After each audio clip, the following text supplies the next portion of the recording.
Hey, everybody out there in video land, welcome to the show. Thank you for tuning in. Just let me get my radio guys going here, and we're going to be all set. Okay, here goes my radio. Yes, everything's running. Welcome to the show, Your City, Your Voice. Of course, my name is Paul K. Lemire, and I'm doing a tribute to the sanitation workers today. I got my vest on, and sanitation workers in Niagara Falls and all over the world. The best in the world, none better. We have them the best in North America. And that's the way it is. Yeah. So, Your City, Your Voice, coming live, 4680Q Radio. Always here at noon, and today's no different, although it's a lot colder out than it was. Holy man, this weather, it's starting to get you. I mean, the older you get, the worse it is for you, too. My bones are aching, as usual. So, on a manic Monday, here we are, and what a weekend. A lot going on the weekend, a lot going on. We have a big show coming up tomorrow. I can't wait. The U.S. election, and it's going to be a slobber knocker. We're going to talk about that later on in the show. We're going to talk about the U.S. election because there's a lot to talk about. But first, let's get to our sponsors. We're in November, and the weather's looking like it's going to get colder and colder. We're on the wrong side of it now. So we definitely don't want to have our car break down. So what do? You take it to Wild Bill's Auto Repair and Body Shop, and you get Ken Hunter to give your car his free end of summer inspection. And I know it's not the end of summer; we're past that, but he's still doing it. He's going to look at your brakes, your suspension, your tires. He's going to do a computer scan on your car. Yeah, he's going to check it out for error codes, let you know what they are, and fix them. But not only that, fluids, lighting, and he's going to take your vehicle for a test drive to make sure it's running A1, number one, and you don't want to break down on the side of the road in the winter. If you get in a crash 'em up derby, don't worry about it. Take it to Ken. He's got a full body shop there. He's going to make your car look like it just came out of the showroom and get you on the road happy, with your car happy, with you happy, with your wife happy, with your kids and dog happy. Everybody's going to be happy to get their car back in great condition from his body shop and running, like just purring like a kitten. That's what you want. Wild Bill's Auto Repair and Body Shop, Oakwood Drive, next to the Kia dealership. You can't go wrong. Give Ken Hunter a call today and tell him, Paul, from Your City, Your Voice, the guy with the vest and the poppy, said, give him a call. Okay, so holy crap, we turned the clocks back last weekend, and I don't know, do you ever get used to this? I'm tired of this turning the clocks ahead and back. We got to get rid of that, whatever the heck was invented for.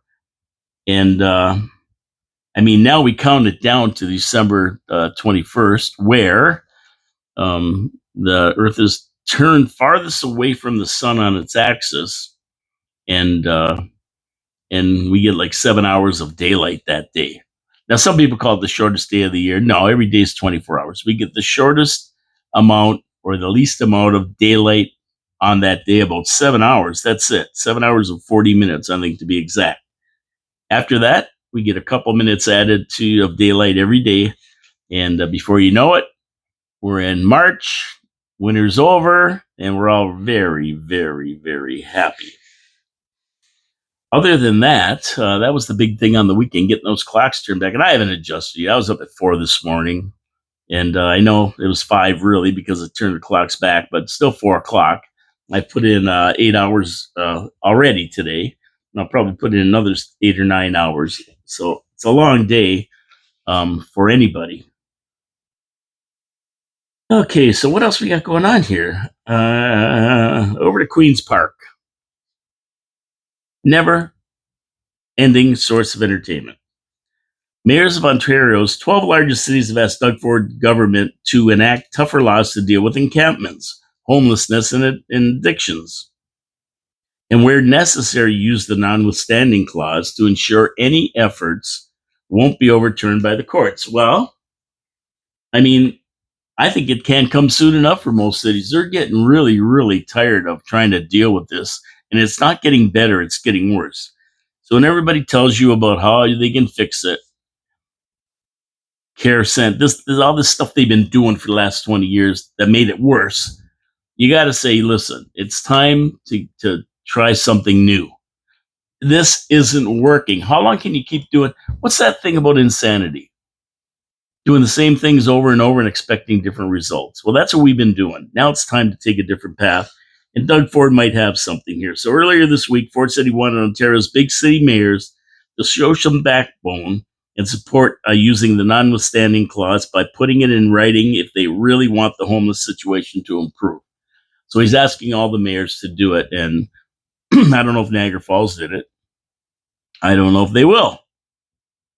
Of course, the notwithstanding clause allows cities to get rid of encampments, and the move cannot be challenged in the courts as being against their rights as guaranteed in the Charter of Rights and Freedoms. Like anybody listens to that anyway. I mean, we saw the Charter of Rights and Freedoms not just ignored when the guys, truckers up in Ottawa, had a peaceful protest and they seized their bank accounts and everything else, right? So, yeah. Last year in Waterloo, a judge ruled that it's a violation of the Charter of Rights and Freedoms for a municipality to evict those in encampments if there were no shelter spaces available for them. And a similar ruling was also handed down in Kingston. So the notwithstanding clause will stop these rulings, and that's what it's all about. Using this to get ahead of these judges, these liberal judges who always are yelling about rights and freedoms. Of course, in Toronto, you got the NDP running Toronto, Olivia Chow. She wouldn't sign the letter saying that the province has to create more supporting housing. That's true. That the notwithstanding clause is not a real solution, but there comes a time when you got to get rid of all these encampments and that. And she wants to boost social assistance rates and reinstate rent controls, among other things. Well, yeah, I mean, I don't know about rent controls. I don't know. That's the free market for rent controls, but I mean that's kind of the government getting into any kind of a situation where people want to charge what the market will bear, basically. So they want rent controls, but I don't know. Did they work before? I don't know about that. But I mean, none of these ideas that we're using now have worked. So let's try some new ones. And of course, all the opposition leaders are saying build more housing, but that's easier said than done, right? Because if they do, and they should, but it has to be something that is more affordable and easier to build so that they can go up fast enough. Because it's not going to help the situations if they can't build enough in the next 5 to 10 years. You need something to go up, and the solution is to deal with it like they did when the soldiers came back from World War II. They built wartime housing, and they're just smaller houses, easy to put up. Basically cookie cutter, if you want to get into that. And they went up fast. I mean, they built tracks of these things. You see them down on down on south of Dunn Street there. All that housing, most of it is wartime housing, and right over on the avenues over here. I mean, the wartime type of housing to accommodate people who worked at the Cyanamid. They go up fast. They're nice homes. They're great starter home for somebody.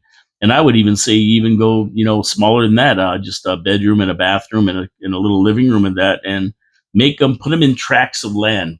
Get a tract of land and put them up somewhere that is close to amenities so people can get around. I mean, that's really what's needed, and we have to embrace this if we want to really solve the situation. There's no other situation. There's no other way to do it. We've tried everything else. Now everybody says, well, when you put them in one area, it's like a leper colony, and they're no, it's not like that. In one area, it's better because they're in one place where you can have all the services that they need, whether they're mental health services, drug addiction services, whatever. And they're there, and they have a place to live. So yeah, they're yelling and screaming about segregating them, but you're not segregating them. You're just getting them. Right now, it's even worse. People are all over the city. They're hard to find. They're putting tents up all over the place. How do you find them? Well, you don't find them. Somebody ODs, they're out in their tent somewhere in a field. You might not get to them before to help them. So this way, they're all together, and people are watching them all the time, right, to help them when they need it, whether it's rehabilitation or just help if they do overdose. So getting them all together is better. And then you clean up the city. That's the way you want to do it. And you just have to make tents and other jerry rigged installations illegal. And you know, you can't have them except in one part, this one area of the city. And it's not unusual. I mean, you go to LA and there's 50 blocks of Skid Row with 75,000 people in it. And believe me, you pitch a tent outside of Skid Row and they take it down and tell you to get into Skid Row where everybody else is, where you can do that. And I mean, you know, they used to call them shanty towns or whatever, but it doesn't matter what they're called. If the people are getting help and they're not sleeping on the sidewalk or a tent in the winter, that's helping them.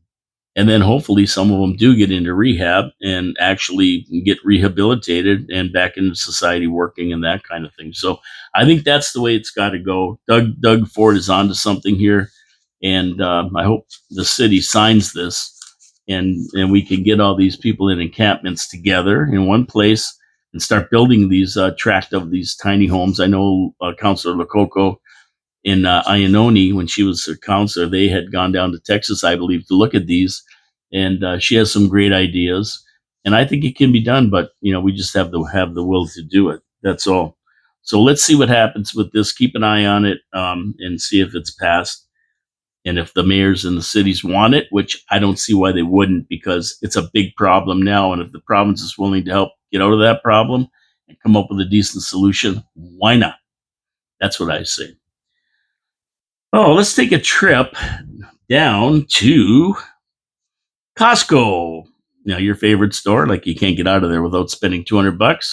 Well, now you can't get out of there without spending $280 because big box beer is in big box stores now. And we're talking big box, like 60 packs of beer. I mean, that's awesome. Most Canadian, I don't even know how you get them out of there. You need a tow motor. You know how heavy that would be? 60 cans is like, or 200 and it's 2.5 cases, right? So that's a lot of beer. That's a lot of beer to carry at once. But I guess they're gonna hop you up with it and get it into your car for you. I don't know. But I did a comparison. I talked to my buddy Kip Finn, right? And I asked him exactly what the cost of this was, and it was like $84.99 for like 60 cans. So it looks like they could be saving you money if you want to buy 60 cans of beer. It's listed at $84.99. I asked Kip if that includes deposit because some of these places are allowed to post prices without deposit on it. And he said yes. So I'm taking his word for it. Kip, you better be right, or I'm going to get emails and I'm going to get comments. So that works out to about $1.31 a brewski. I mean, that's not that far away from Ford's buck a beer level, to be honest with you. I was thinking about that. Wow, that's not too bad. But the beer store, well, let's see. The beer store doesn't have the gargantuan 60 packs, but they soon may have to have them to compete. So I have to go by the case price, which is works out to be about $1.64 per can, with deposit included. So Costco offers around $20 for 60 beers of a saving, or 3 gallons of gas at their pumps, right? Now, Michelob Ultra 30 pack of cans was $47.99 as compared to the beer store at $50.49. So they're a few dollars cheaper. And Corona in bottles, it appears 330 milliliter bottles. At Costco, they're $44.99. At the beer store, $50.49. So if you like this Gringo swill, you'll save a few pesos at Costco on that as well. Now, I haven't purchased beer at Costco. I was told by my buddy Kip Finn, who works there, the prices, I'll include deposits, like I said, but I'm going to go with those prices he gave me. I believe him.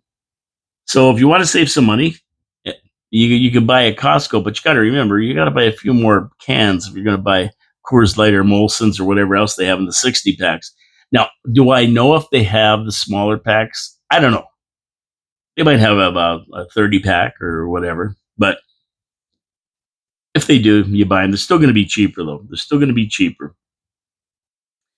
The other problem with going to Costco, though, isn't buying the beer. You walk in there and you buy 60 cans of things for a good price, a Molson Canadian, but you know what? You're also going to drop another couple $100 bills while you're in there because that's what happens to me. I don't like going. I come out of there, it costs me too much money all the time. and you also have to have a membership. So you got to have a membership to get in. So you got to pay whatever it is, 60, $70 or whatever it is. So, but I think when they come out with Kirkland brands, their own brand, I think that's when you really see some good savings, because that always seems to be the kicker. When Kirkland brand shows up, you get better prices. I know in the United States, you get Kirkland vodka. It's Grey Goose, basically. They package it as Kirkland, and you save substantial funds when you do that. Over to Niagara Falls City Council and the budget. We're seeing our capital budget come on November 26th, I believe it is. So, you think we have troubles in Niagara Falls at 5%? You got to see the capital and operations budget in Niagara Lake. Now, the operations budget we haven't seen yet, but right now they're getting railed for 2025. I'll tell you that. They're looking to increase their capital budget by like 70%, from 10.2 million to 17.2 million. And they're going to take on more debt to be able to come up with the 7 million rather than clobber taxpayers.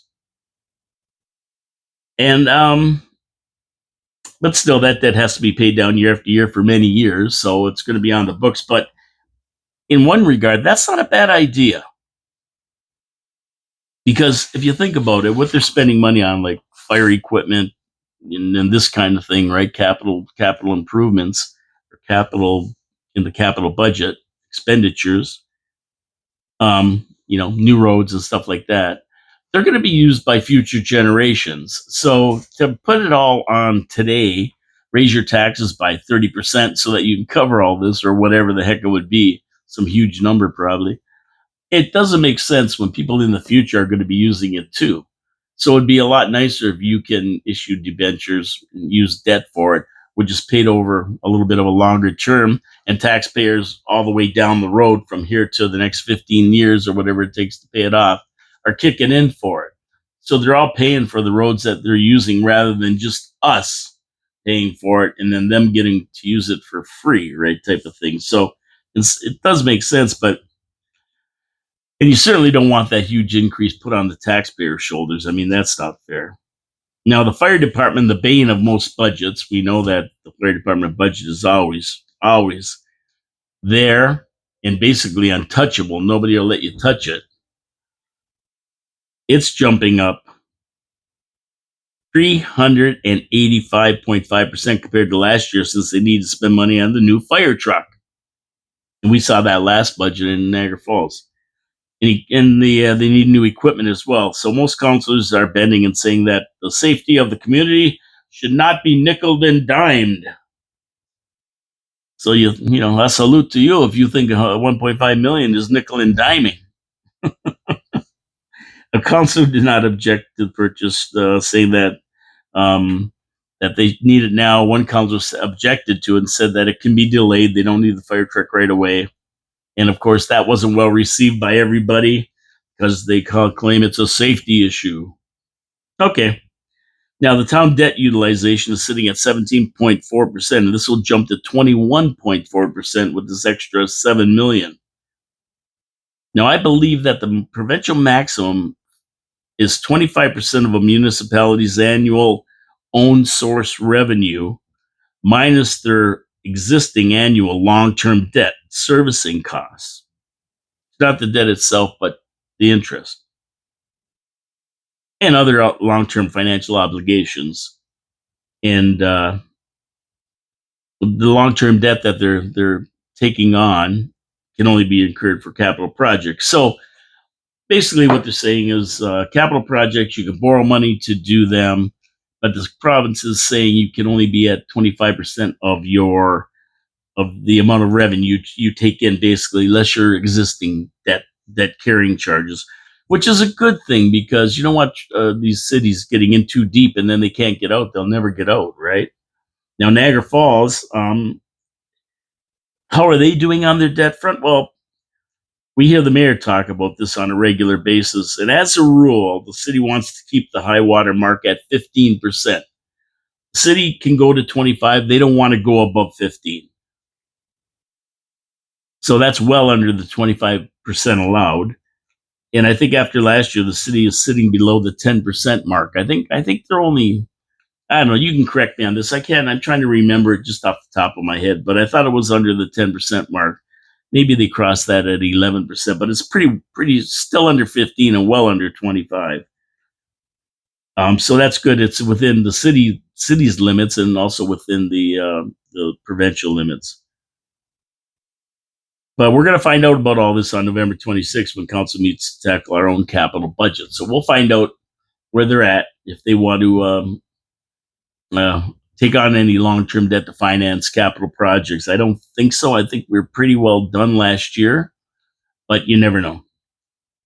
And a big thank you to Kevin Werner, who's a reporter for Niagara this week, for this budget story. So Niagara-on-the-Lake is really hammering the budget this year. They're taking a big jump, and they're going to do it by using long-term debt. And Niagara Falls, we're not in that bad shape. I mean, we might be, but we're not jumping our budget by that much. I don't think.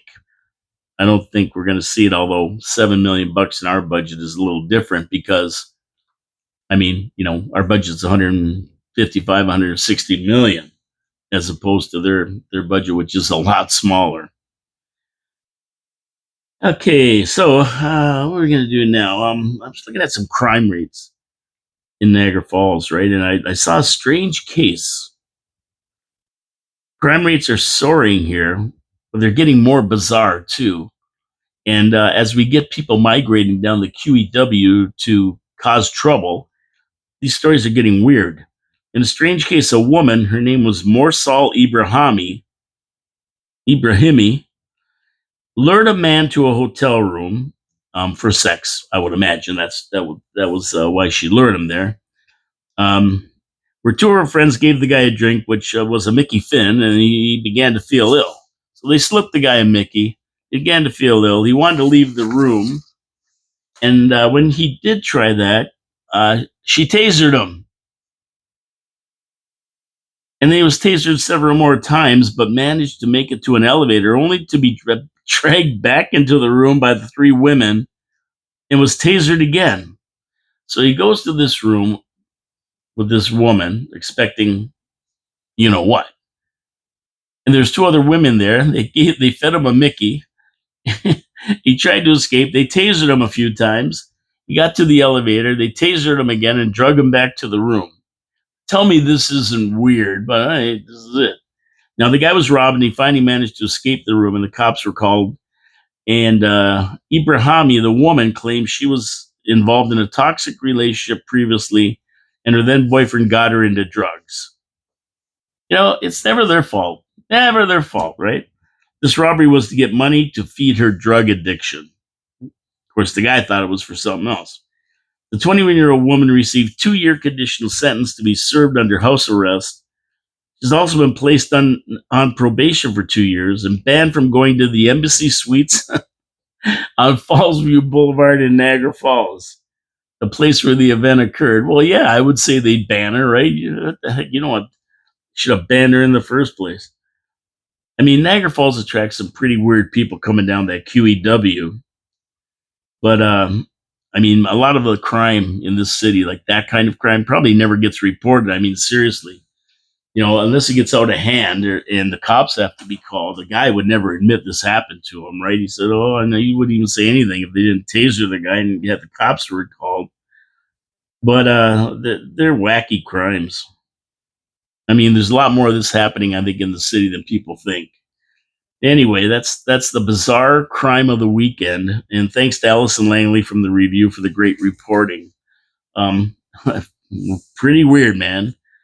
Over to my second sponsor, Victoria Avenue Pete's Pizza. And you want a good pizza, you got to go to Pizza. I mean, they really do have good pizza. I'm a pizza snob, and I like it. Why is it so good? Well, number one, so they use the old family recipe from the Mancini family, who started Pete's Pizza 40 years ago in the region. And they also use the recipes for the crust, and they use the recipe for the sauce. And Mike, the owner, worked in an Italian restaurant for 15 years, so he knows a little bit about putting a pizza together.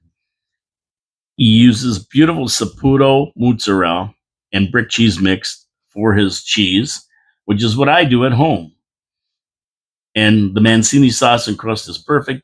Even has the cornmeal on the bottom of the crust. And I love that. That makes a big difference. Now, they just don't serve pizza though. Poutine, subs, you name it, they have it there. You can go there and get anything. They have a menu that's, you flip over 3 pages. It's huge. It's a size like this. It's like this folded over. All kinds of items on the menu. You're not going to go hungry. You'll find something in there you like if you don't feel like pizza at night. And it's all good. It's all good. Now, for the 40th anniversary of Pete's Pizza, what they're doing is offering 2 medium pizzas with 3 toppings on each for $25. That's pretty darn good. That's a pretty good deal for pizza. How do you get this beautiful pizza?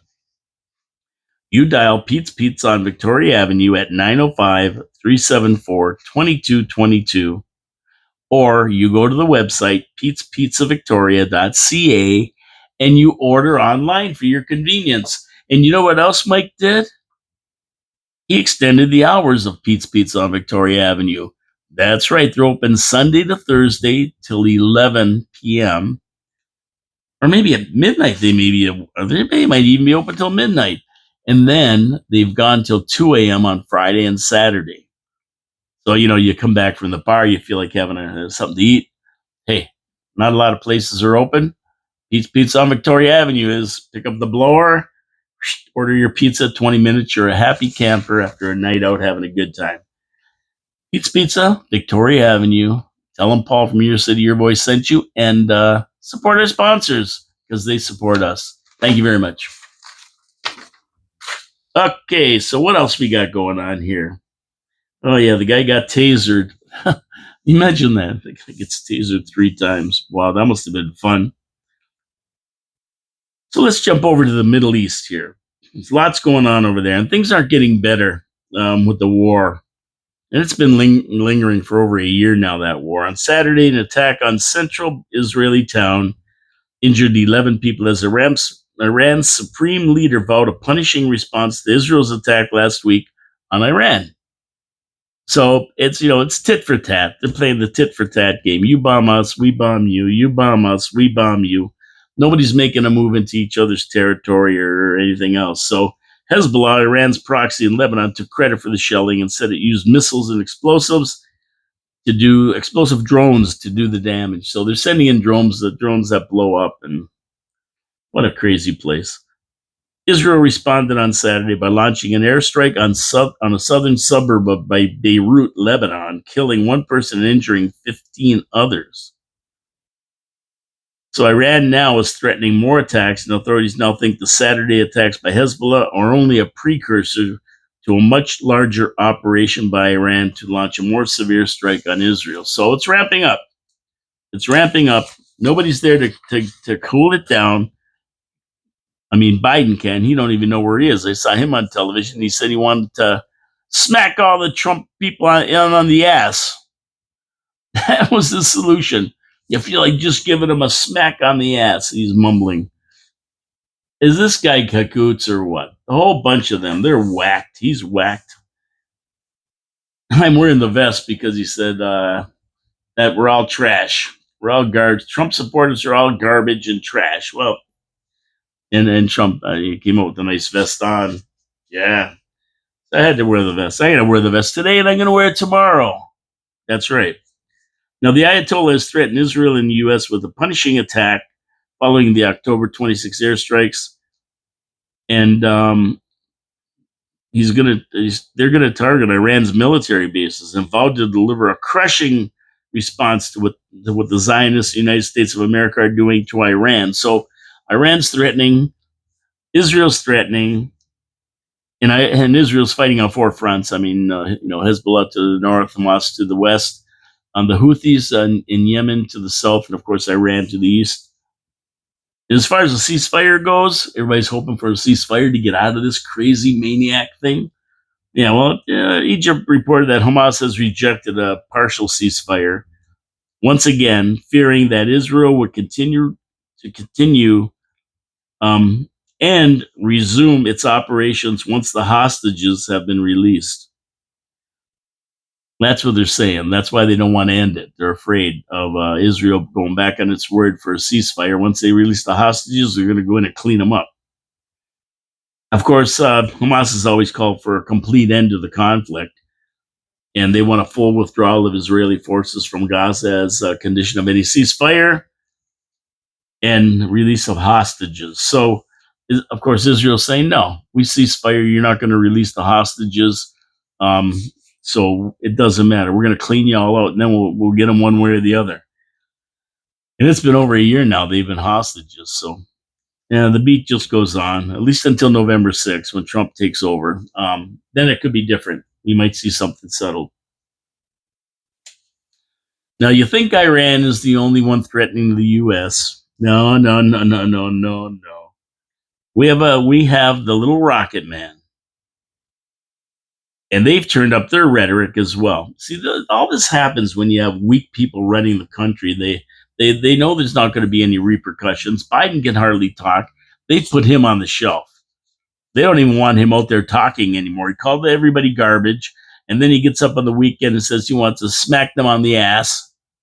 I mean, this guy, they're telling him to be quiet. And a lot of these, we're going to go through a list of the stuff that's happened. And then a lot of these guys are telling, hey, listen, shut the hell up. You're losing it for us here. So the little rocket man has no respect for any of them.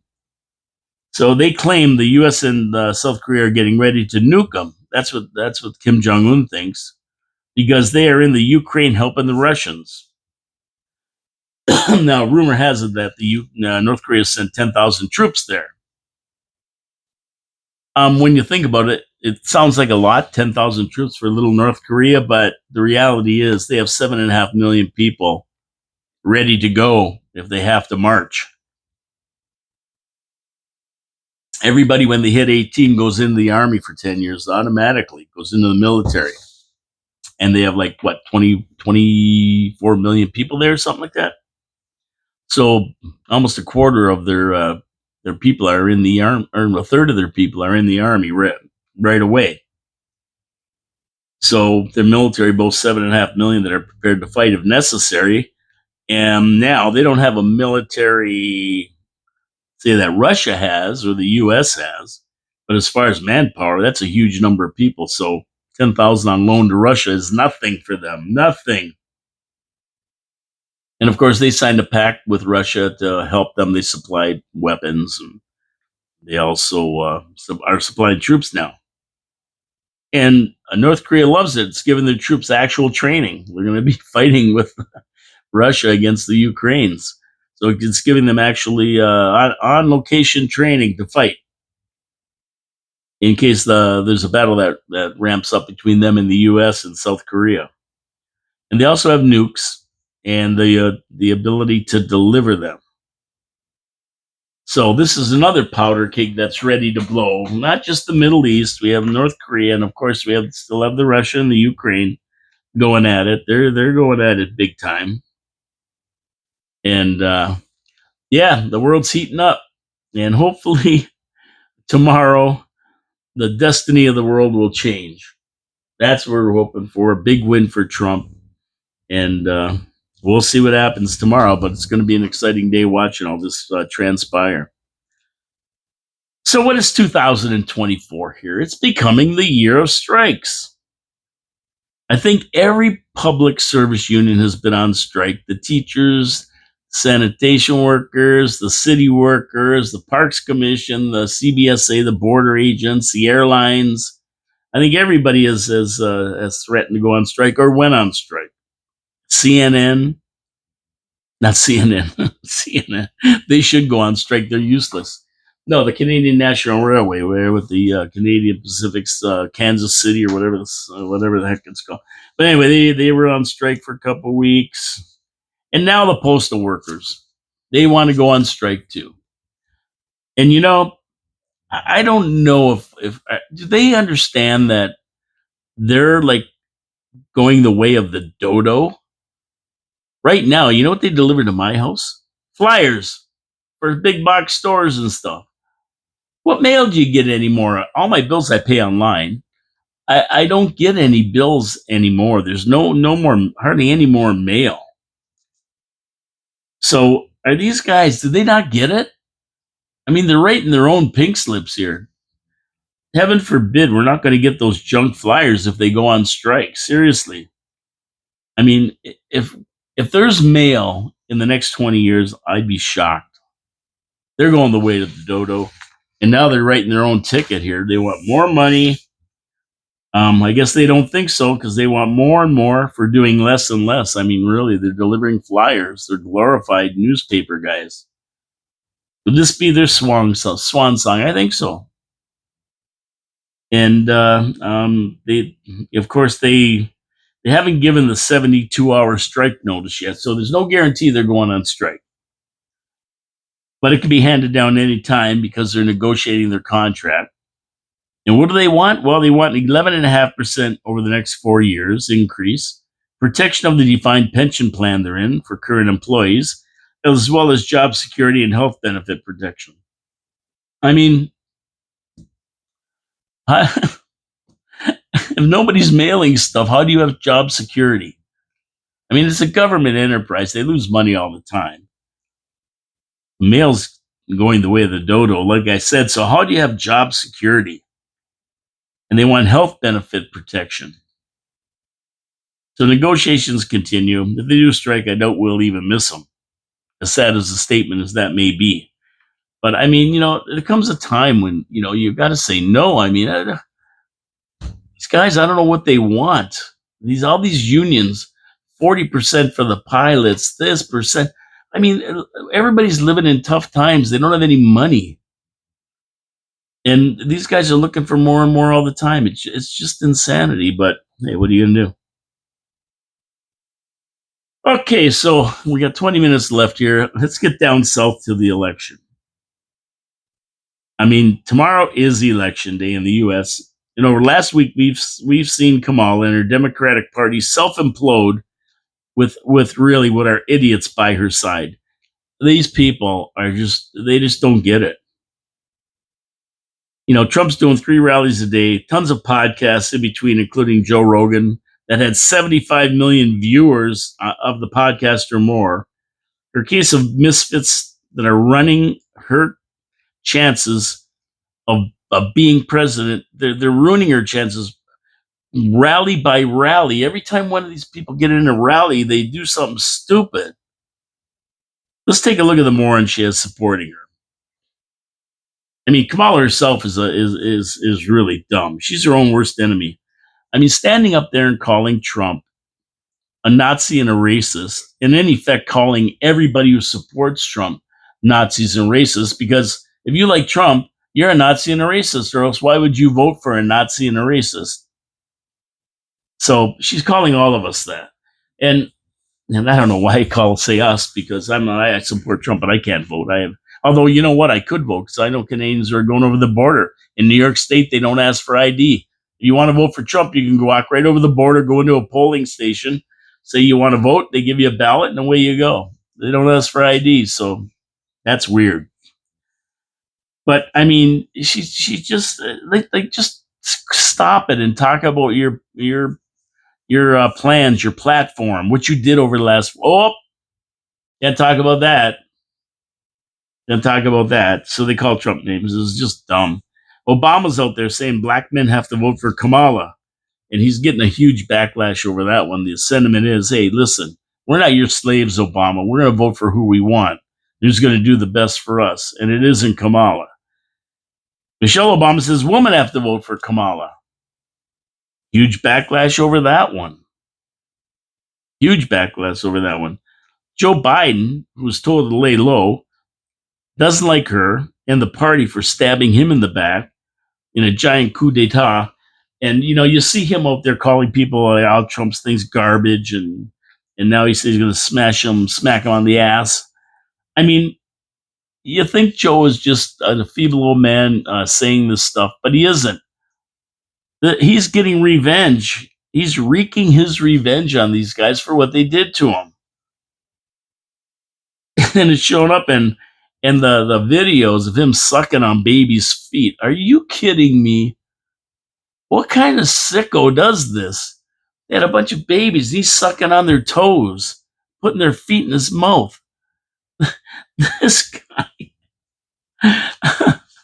and this is the guy that Kamala Harris a month ago said he's fine. There's nothing wrong with him.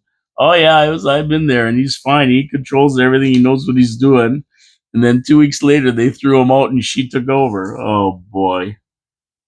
Then Waltz gets up there and calls Elon Musk gay at a rally.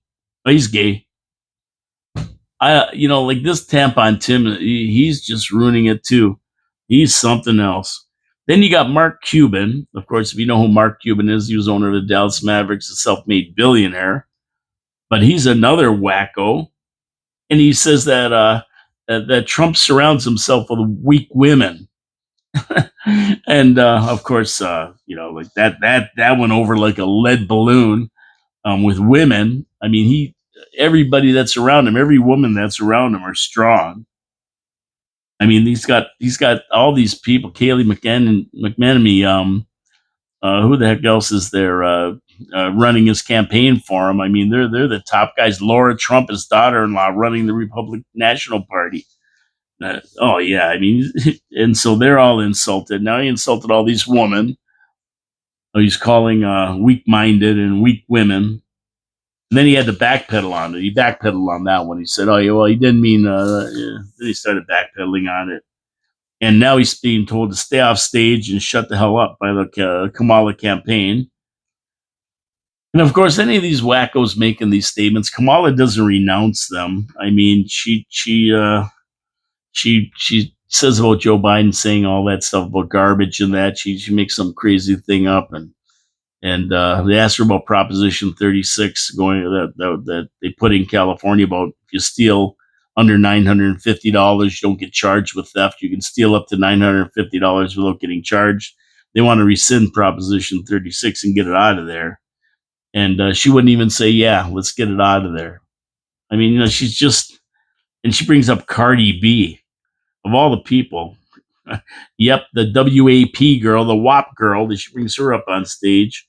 And then you got Hillary Clinton, the images of past Hillary Clinton calling some Trump supporters the deplorables, and Obama calling them Bible thumping gun zealots. I mean, nobody's going to forget all this stuff. They're ruining themselves. They're self destructing here. These guys. And where have all the big name Democrats gone? That's what I want to know. They fled the scene. Newsom, Whitmer, Shapiro. I mean, they're gone. They've headed for the hills. They don't want nothing to do with this campaign or Kamala. You haven't seen them on TV or doing anything at any of her few rallies and that kind of thing. She's bringing up Beyonce and all these elites from Hollywood elites, but she isn't bringing up any of these guys. They don't want to be there. They won't go. They don't want to be dragged in this quagmire. I mean, they're still mad about her being anointed as the leader when they should have went to the convention and it should have had a vote because she would have never won a vote. So they're all mad about that. They're probably voting for Trump. Probably Biden family's voting for Trump too, and they probably hope she gets trounced in this election, which she looks like she's gonna. And they have a chance to run in 2028 when Trump's finished.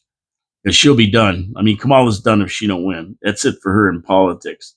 The Bidens are voting for Trump because of what they did to him. Gabbard and JFK have come over and are supporting Trump. The richest and smartest man in the world has jumped to support Trump, and he was a Democrat. I mean, the writing's on the wall here. The writing's on the wall. They've made their bed. So these guys are all in a free fall with nowhere to land except the trash heap of history. I mean, she's going to lose because she's incompetent and her running mate is incompetent and a moron. I mean, he's now in trouble with the Justice Department over his, I think, 30 trips to China. They're wondering what the hell was he doing in China. He had an alleged, I'm saying alleged, I just heard this affair with a Chinese diplomat's daughter. And so what else was he doing over there in China? So they're investigating that now. And just this party, this Democratic Party, don't understand the American people at all. All this advanced voting that's going on, the Republicans, they're turning out in huge numbers. I think 77 million people have turned out for advanced voting. And a lot of them are Republicans who generally speaking, don't advance vote. They usually wait for election day, but they're getting out and voting. So, I mean, records are being set for the number of people getting out to advance poll. And it's so they can't steal the election on election day. So it's going to be interesting. And I have to look at this election and I have to say, how can anybody in their right mind vote for Kamala?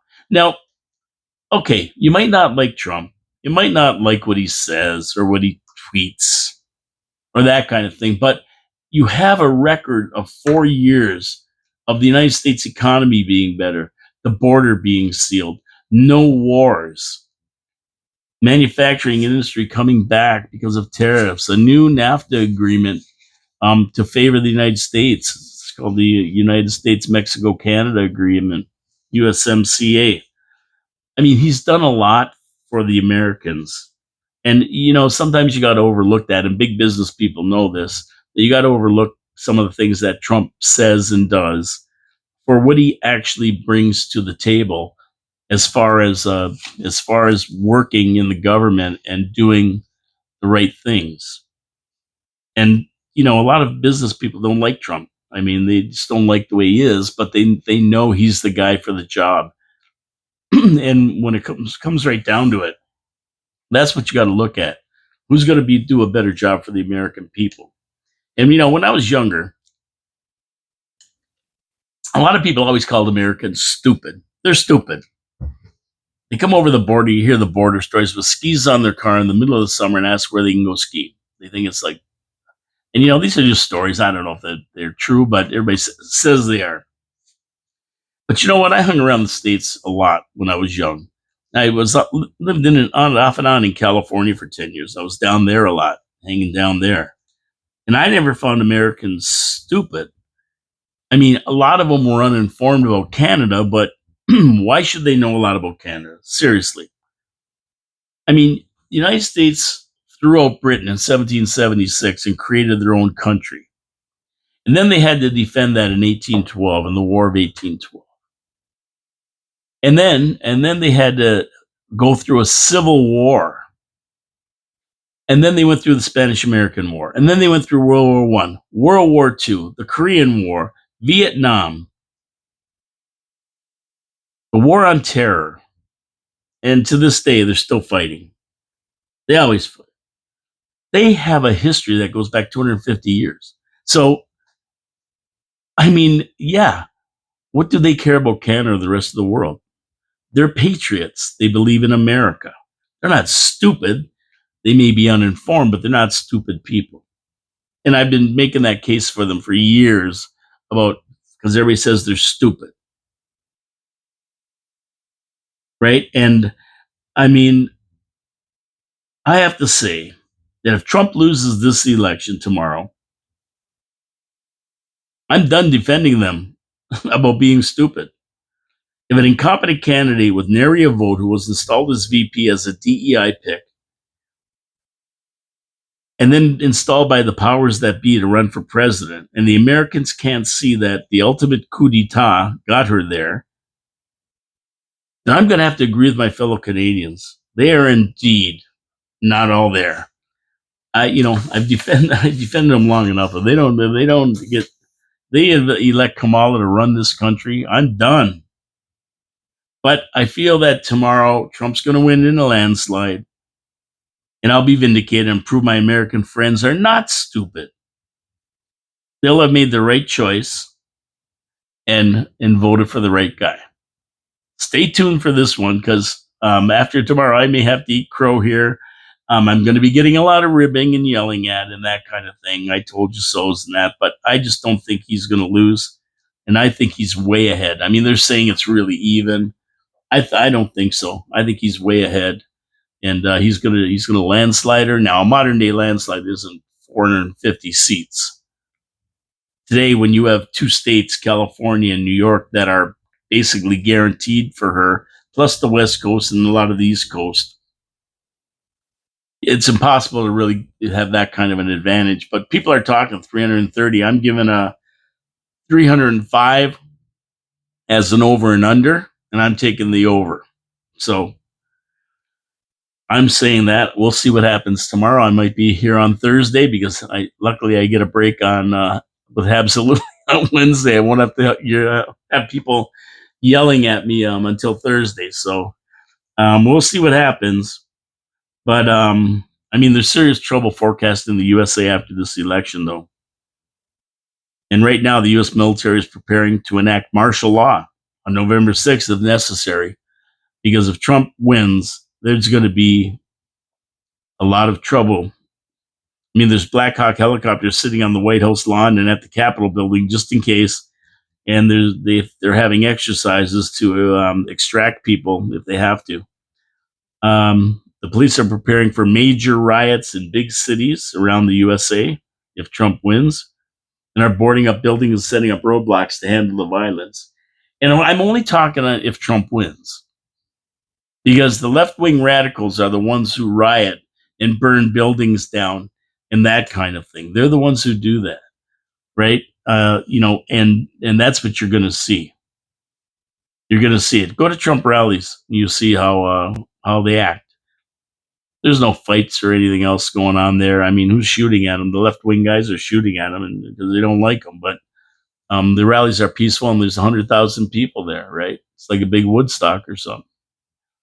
And we've seen fights and everything else at Kamala's, and we've seen the left wing, Antifa, and BLM burn down cities after events. So they're watching this closely. And, I always love when they get on there and talk about a peaceful transfer of power. And they point to January the 6th, but the transfer of power was really on Inauguration Day. And on Inauguration Day, it was peaceful. Trump vacated the White House. He didn't have to be hauled out of there by troops or the military or anything. He walked out, said goodbye, and Joe Biden took over. I didn't see Joe Biden having to have troops there to yank Trump out of there and anything else. It was a peaceful transfer of power. So don't let them fool you with this crazy rhetoric they give you, this and that. Like the mainstream media are a bunch of liars, and that's the bottom line. So we'll see what happens tomorrow. It's going to be exciting. Well, maybe I'll get somebody in here tomorrow. I don't know. We'll see if we get somebody in here maybe and talk about it, go back and forth with why they think somebody's going to win or who's going to win this thing and the thoughts about it. But that's the big thing going on right now. I mean, this is it. This is it. We're getting ready to close her down tomorrow and see what happens in the U.S. And of course, what happens in the U.S. has an effect on Canada. Who would you rather see? I mean, I know a lot of Canadians hate Trump for some reason. They can't tell me why. They just do. But who do you think is going to be better for Canada? I mean, I think we need our own exorcism here to get rid of Trudeau and put somebody in like Paul Revere to straighten this country out. I think we got our own problems. We got to get rid of the left-wing radicals. But maybe some of you like Trump. Maybe some of you don't like Trump. Maybe some of you like Trudeau. Maybe some of you don't like Trudeau. But I know one thing, whatever happens in the United States is going to have a profound effect on Canada, especially if Trump gets in and he lowers prices on everything. They'll lower for us too. I mean, like I said before, the dog wags the tail never wags the dog. So if they go, we go. So what's good for them is good for us. They're our closest trading partners and everything else. So it's going to be interesting. They close the borders. That means we have to close our borders because all the people in the thing they're going to deport are going to be heading for the border to Canada. So we got to really be tight on the border when all this goes down. So it's going to be an interesting, an interesting day tomorrow, interesting day on Wednesday, and then an interesting time between now and Inauguration Day, especially if Trump wins. So we'll see what happens. Anyway, I'm out of here. Thank you for tuning in, everybody. It's an exciting time here. We are witnessing history. Think about this as history. This is history. We're witnessing history here, a historic election, and what's going to have profound effect on everything to do in the world, on wars. Do they continue or do they end? On the economy, on the border, on the illegal immigrants, on terrorism, on NATO, on the Ukraine war, on everything. This is a huge election, the biggest one maybe ever, and we're here to witness it. So if you're not involved, I'm sorry, because I wish you were, because they're going to be talking about this one in the history books. And at some point, your grandkids are going to be asking about it, and you're going to be able to say you were there. Not me, I'll be dead, but a lot of people who are younger are going to be saying, "Yeah, I remember that. I was there." Like we remember JFK, and we remember MLK, we remember Robert Kennedy Jr., and we remember Nixon getting impeached, and all these other big events in our life. This is another one that we that are still here tomorrow get to put a check mark beside and said we were there for it. Anyway, have a great day, everybody. My name is Paul K. Lemire. This is Your City, Your Voice, coming to you live from the studios of 4680Q. We'll see you tomorrow. We thank our sponsors, Wild Bill's Auto Repair and Body Shop and Victoria Avenue Pete's Pizza. Support our sponsors, please. When you see the video go up, give it a thumbs up, give it a thumbs down, put your comments in there. Subscribe to the channel. I have 65 subscribers right now. I'd love to get to 100 before the end of the year if possible. So tell your friends to sign up. Also, if you have a business and you'd like to market your business on the show, I'll do some advertising for you. 4 times a week, and that's pretty good. Pretty inexpensive way to market your business and tell people about your business. Anyway, we'll see you tomorrow. Have a great day. Have a good night. And tomorrow is the exciting day I can't wait for. Ciao, ciao for now, everybody.